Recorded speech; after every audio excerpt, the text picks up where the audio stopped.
Olá pessoal, tudo bem? Bem-vindos ao canal Coleção Paralela. Sou o Rodrigo, ali está o conhecidíssimo mestre do terror e é outra oportunidade que temos para falar de algum quadrinho Disney. Vocês já perceberam aí na capa e a gente vai falar do Pato Donald. O Pato Donald número 2237 da fase capenga da Abril, da fase só R$1. É mais uma revistinha que eu andei lendo, né? O andei lendo tem sido uma constante aqui nesse canal. Tenho falado muito de coisas que eu andei lendo e tenho gostado disso. Tem dado uma certa diversificada no que eu posso falar no canal, tem trazido um certo dinamismo e tem me divertido também. E eu fiz questão de falar desse quadrinho justamente porque ele é da fase capenga da Abril, a fase só R$1, quando as coisas já estavam meio que indo pro buraco e a Abril vinha tentando de todas as formas se segurar o que tinha, mas já não estava dando certo. Vamos virar aqui a nossa câmera aqui, né? Deixar encaixadinha aqui para a gente poder folhear nossa revistinha do Pato Donald. Aqui, como vocês podem ver, é uma edição de Páscoa.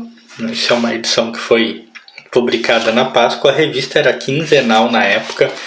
Não tenho noção ainda sobre o ano, não reparei, mas é de 2002. Confesso que quando eu peguei agora para abrir, eu achei que era anos 90.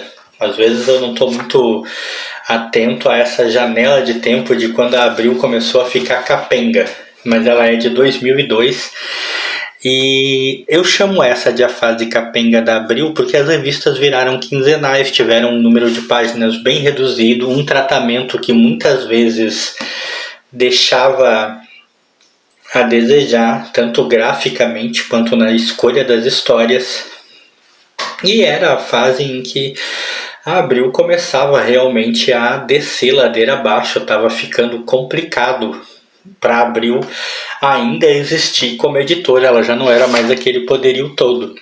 Mas mesmo nas piores fases, é sempre possível encontrar alguma joia, alguma coisa interessante.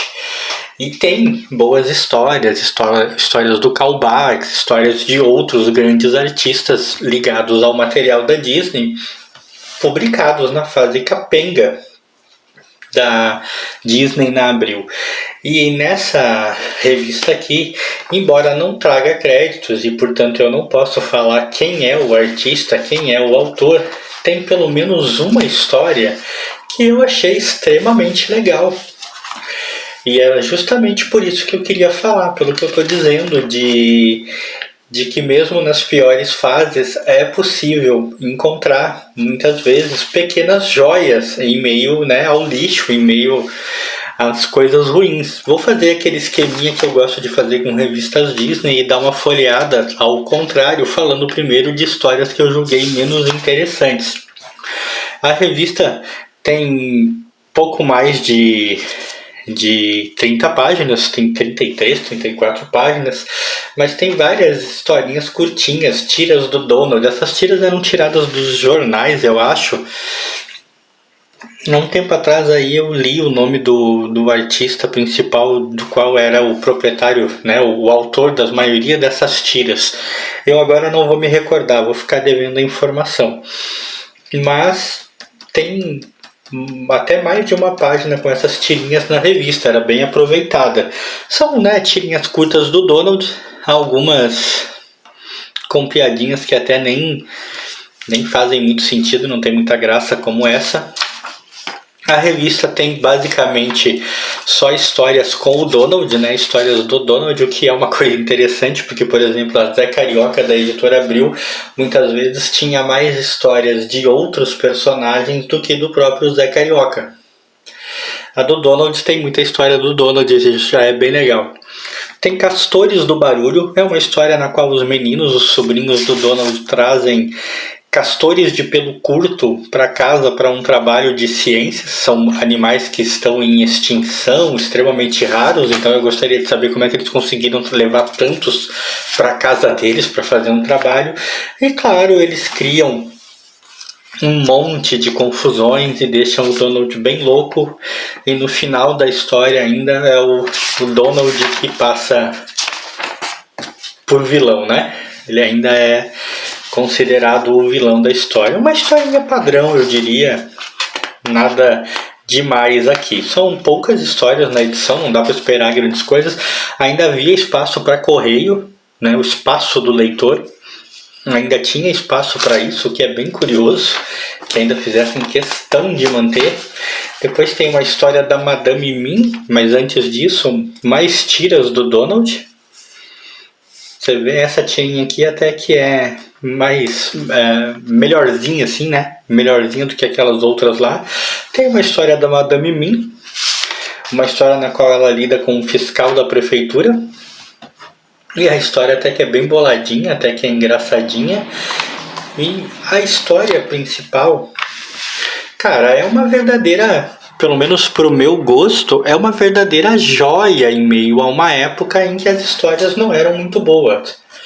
O Ovo de Ouro é uma mistura de aventura com humor, claro, como não poderia deixar de ser, contada em flashback e com um mistério, um plot twist no final, uma descoberta no final que ainda envolve um certo misticismo, uma certa magia, um certo folclore, por que não? Porque a história do Ovo de Ouro é contada em flashback. O Donald está andando pela cidade comprando coisas para Páscoa, quando ele se depara com esse cidadão aqui fantasiado de coelho, e isso imediatamente dispara na mente dele uma lembrança de problemas que ele teve com um outro cara fantasiado de coelho, só que era um coelho com orelhas azuis. E isso quando ele era menino, quando ele era criança. Ele chega, deixa eu reposicionar aqui a revista, né? Não adianta, eu sempre tenho que mexer nisso, né, gente? Ele chega, inclusive, a atacar aqui o cara que tá fantasiado de coelho, até se dar conta de que não tinha nada a ver, mas essa memória deixa ele intrigado. O que aconteceu? Ele lembra de uma espécie de gincana na qual se esconderam ovos, e ele encontrou um ovo muito diferente, um ovo de ouro, e teve problema com esse coelho. E isso era na propriedade da vovó Donalda, onde ele morava quando menino. E ele foi lá então falar com a vovó para ter mais lembranças a respeito. E nesse meio tempo que ele está indo lá, ele ficou sendo observado por esse cara aqui. A história cria um certo mistério em volta do cara. Vocês vão perceber aqui, ó, colocam balões escondendo a cara dele e tal.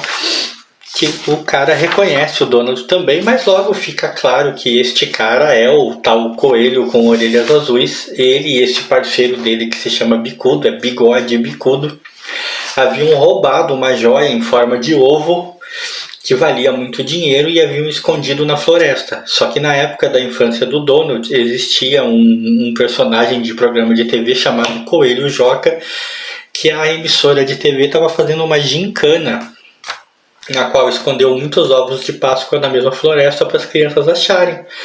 E esconderam justamente o prêmio maior era um ovinho de Páscoa que virava caixinha de música. E os bandidos, em especial o Bigode, escondeu a joia em forma de ovo de Páscoa justamente naquela floresta onde as crianças estavam procurando os ovos de Páscoa. E o Donald achou, e aí os bandidos queriam pegar dele de todo jeito, e ele não queria dar, e aí ele, né, deu um baile nos bandidos e tal, conseguiu escapar. E agora, tantos anos depois, eles retornam atrás do ovo, porque o Donald lembrou onde ele escondeu. Só que quando eles recuperam o tal ovo de Páscoa, é a caixinha de música, não é o ovo de ouro, né, a joia valiosa que o Donald lembra, e aí fica outro mistério. Mas o que aconteceu? Também fica interessante uma espécie de, não sei dizer, um outro mistério na história, uma mensagem subliminar, que esse cara aqui, que hoje em dia é policial, que no tempo presente da história policial, lá no passado ele era o ator que era para ter se vestido de Coelho Joca, mas os bandidos o dominaram e o amarraram para botar a roupa de Coelho Joca no lugar dele e tentar enganar o Donald. Só que olha como o cara é. Ele tem dentes de coelho mesmo. É curioso. E qual é o grande plot twist da história? É que quando a história acaba, você descobre que o coelho da Páscoa, o legítimo, tá morando naquela floresta. Foi ele que trocou o ovo valioso pelo ovinho de caixa de música. E ele tem até hoje o ovo de ouro lá, o ovo que era uma joia valiosa com ele. E ele e a esposa dele moram ali. E eles só não querem ser descobertos. Inclusive foi ele que provocou as dificuldades de memória do Donald com a sua varinha mágica. Ele tem uma varinha mágica.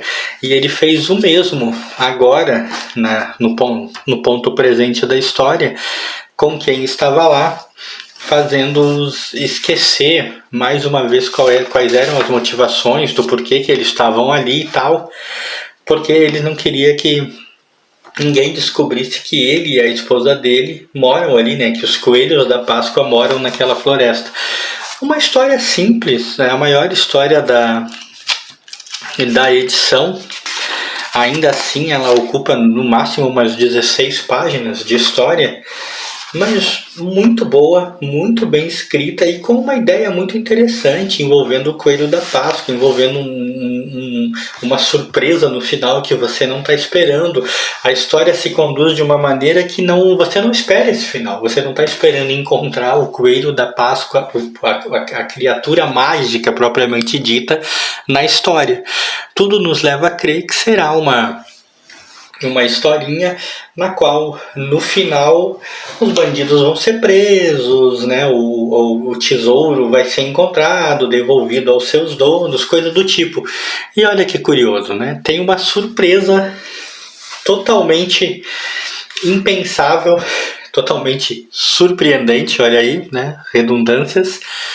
E é o tipo de coisa que eu acho que é um ingrediente extremamente necessário em qualquer história para que ela seja boa. Quando ela consegue, eu sempre digo, quando a história consegue me surpreender, quando ela consegue manter meu interesse e terminar de uma maneira surpreendente, positiva, é claro, embora histórias que vão te pegar negativamente, elas já demonstrem isso desde o começo, é uma história que valeu a pena. Então, nessa época tão ruim, nessa época em que a Abril estava caindo pelas tabelas, estava tentando vender revistinhas a R$1 no desespero, ainda existem joias a serem encontradas, ainda existem boas histórias a serem publicadas, e essa é uma delas.